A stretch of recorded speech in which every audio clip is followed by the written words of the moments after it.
Istrinya mungkin tidak bahagia, suaminya tidak bahagia, tapi ya karena satu lain hal dipaksakan bersama. Gue pernikahan gitu menurut gue kayak mungkin kayaknya gue kayak masalah cinta-cintaan menurut gue tai kucing kali ya. Tidak ada pesta yang tidak bubar. Jo, gue mau nanya, menurut lu pernikahan itu adalah seperti apa? Lu nanya sama gue, punya pacar aja gue enggak. Kenapa lu tanya gue kok gue baru-baru nikah? Gosip lagi ini gue udah pernah nikah, udah ini, udah itu. Tanya emang udah kawin lah. Enggak, maksud lu itu sebuah keharusan nggak sih untuk sekarang ini? Tapi jurang banget ya. Buat gue tidak. Gue tidak mengharuskan dan mewajibkan menikah buru-buru. Gitu. Karena yang gue pahamin adalah, ya menurut orang-orang yang ada di sekeliling gue juga gitu, menikah itu adalah ibadah, ya kan? Jadi kan goal setiap orang tuh beda-beda. Ada yang mencari kebahagiaan, ada yang memang mereka berharap menikah karena gue udah capek kerja, gue pengen udahlah ada suami gue atau ada istri gue yang biayain gitu. Kalau gue berpikir untuk gue mau cari bahagia gue dulu aja gitu. Dengan atau tanpa menikah ya gue mau cari bahagia gue dulu. Banyak loh orang yang abis menikah yang gak bahagia. Padahal bukannya emang orang menikah tuh buat ibadah. Banyak orang yang habis menikah, ibadahnya baru dimulai, ternyata tidak lebih bahagia daripada pada saat mereka sendiri. Ada, ya kan? Ya ini mah sebenarnya alasan gue aja. Cuma emang gue belum mewajibkan diri gue. Idealnya di umur berapa ya? Nggak ada ideal lah. Kata siapa ada ideal? Coba mana buku manualnya? Ideal umur berapa? Setiap keluarga ya beda-beda. Ada yang gadis udah dinikahin, ada yang kecil udah ditunangan-tunanganin tuh banyak gue baca di internet, gue lihat di internet gitu. Ideal buat setiap keluarga tuh pasti beda. Dan beda itu belum tentu salah. Orang boleh pendapat, tapi ya no judge lah. Kalau misalnya setuju nggak sih dengan sekarang yang artis menikah cepat, buru-buru, pacaran baru berapa tahun terus dia nikah? Setuju-setuju aja, emang kenapa? Enggak kan, lu kan misalnya lu ngeliat mereka tuh gimana gitu. Sejujurnya gue tuh gak pernah lihat tahu orang gimana. Gue setahun belakangan ini gue gak ngeliat. Orang menikah buru-buru tuh sekarang apa sih kejadiannya? Atau menikah lama-lama apa sih kejadiannya? Gue lagi sedang pakai kacamata kuda nih sama hidup gue. Gue pakai fokus banget. Gue nggak pernah lihat story orang. Gue tidak pernah melihat updatean orang karena bahagia orang lain belum tentu bahagia buat gue. Bahagia gue belum tentu bahagia buat orang lain kan? Lu kasih taunya lebih rinci deh. Enggak, maksud gue kan ada pasangan artis yang menikah terus endingnya pernikahannya live di YouTube, nah kayak gitu-gitu. Maksud gue cuan dong. setuju. Iya, setuju dong. Emang kenapa enggak gitu? Maksudnya ya kalau ternyata ada awareness dari pernikahannya, ada ya. Maksudnya banyak ada Atta, kemudian ada siapa lagi? Torik.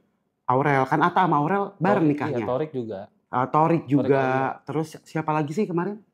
Banyak banget kan? Iya. Yang nikahnya live gitu. Sah saja. Ya kenapa nggak sah? Orang yang menikah mereka kok stasiun TV juga bukan punya bapak moyangnya netizen.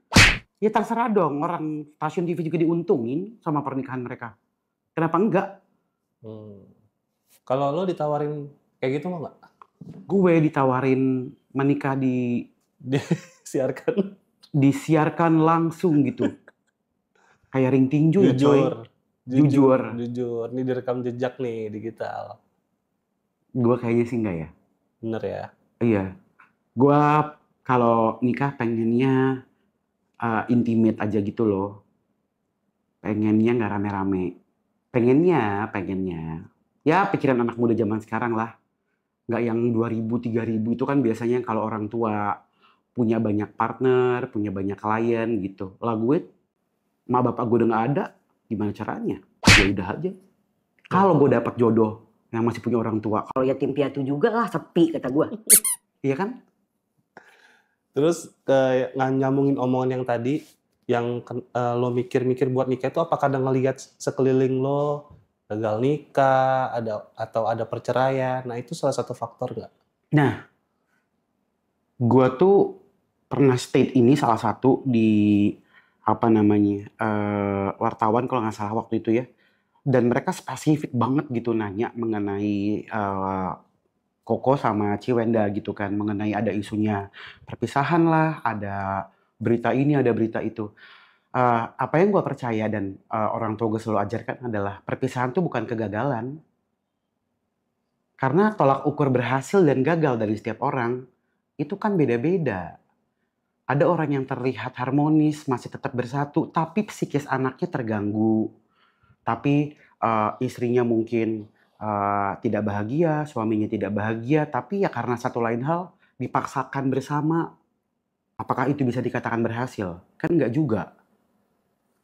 Nah, gue pun ngelihat pernikahan itu gitu ya, buat gue nantinya, gue gak tahu apa. Gue bener-bener gak mikirin. Kayak, gue pernikahan gitu menurut gue kayak, ya buat beberapa orang perlu, penting. Kalau udah ada jodohnya, kalau belum ya udah. Belajar nggak dari kegagalan pernikahan yang lo lihat? Belajar dari kegagalan pernikahan yang gue lihat, gak ada yang gagal menurut gue. Perceraian? Yang gagal, oh enggak dong. Itu yang gue bilang di rumah gue ya. Gue dari kecil itu sama nyokap gue selalu dibilangin bahwa manusia itu pada akhirnya akan berpulang sendiri-sendiri. Selalu ada pertemuan dan perpisahan. Bayangin ya, gue dari SD sama nyokap gue dibilangin gini. Adek harus siap ya, mama sama papa bakal meninggal. Bayangin anak SD gue digituin. Anak SD, mama sama papa bakal meninggal. Mama gak akan hidup selamanya, papa gak akan hidup selamanya. Manusia itu akan meninggal dan dikuburkan sendiri-sendiri. Jadi, orang itu kalau misalkan tidak putus dari pacaran, perceraian pernikahan, ada yang bercerai mati, kemudian nanti akhirnya mereka akan dikubur masing-masing. Jadi bertanggung jawab sama diri sendiri. Dari kecil gue digituin. Jadi mungkin kayaknya gue kayak masalah cinta-cintaan menurut gue tai kucing kali ya. Ya karena menurut gue udah dapat omongan itu dari nyokap gue dari kecil. Jadi gue tidak pernah ngerasain yang namanya galau. Merasa kehilangan mungkin iya, tapi nggak yang over gitu loh. Yang kayak sampai stres, aduh gue kesepian, nggak.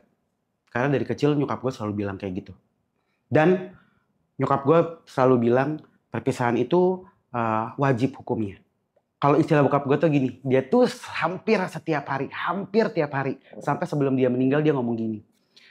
Gue baru ingat kata-kata terakhirnya dia ya. Pesan-pesannya kan ketika orang meninggal, orang tua pergi gitu ya. Lu baru ingat, oh iya ternyata dia tuh ngasih tanda. Ngomong ke gue, dia tiap telepon gue tuh selalu ngomong gini. Tidak ada pesta yang tidak bubar. Pesta harus berakhir kan gue dipanggilnya Yordi. Di pesta tuh pasti ada bubarnya. Nggak ada pesta yang nggak berakhir. Gitu, jadi kayak, ya terus mau buat apa? Satu pesan buat cewek-cewek yang kayak nyuruh pacarnya cepet nikahin dia. Menurut lo apa tuh? Yang buru-buruin nikahin gua nih, kita udah umur 24, 25. Nah itu ada pesan nggak sih buat mereka tuh? Pikir-pikir lagi deh menurut gue ya. Buat cewek-cewek yang mungkin pengen nikah cepet-cepet. Iyalah, karena takutnya itu adalah keegoisannya si cewek. Yang kayak tadi gue bilang, mungkin dia pengen, aduh gue udah capek nih kerja. Lu pernah punya gak sih teman kayak gitu? Aduh gue udah capek kerja nih, pengen punya suami aja biar bisa ada yang ngidupin. Kalau sama Allah dikasih rejeki abis itu. Iya kan? Rejeki anak, rejeki istri, rejeki pernikahan gak ada yang tahu. Coba dipikir ulang lagi. Apakah ini keputusan yang tepat? Apakah dia orang yang tepat? Gitu loh. Ingat menikah itu ibadah. Pikir ulang lagi, tanya sama diri sendiri. Jangan karena keegoisan diri kalian pengen cepat-cepat nikah. Gitu. Buat cowoknya harus ngerespon apa kalau ceweknya minta cepet? Oh, buat cowok-cowok juga gue kadang-kadang suka mikir gini sih. gue juga pernah dengar gitu ada teman gue beberapa, terus ya gue ada lihat di depan mata gue gitu ya, buat cowok-cowok yang selalu bilang, iya gue cari calon istri yang mau sama-sama diajak susah dari nol. Goblok kata gue, lah bapaknya setengah mampu sampai keringetan kerja buat bikin anaknya nggak di titik nol. Terus itu cowok mau bikin usaha dari titik nol, kan tolol kata gue. Namanya laki-laki yang usaha dulu gitu maksud gue teh.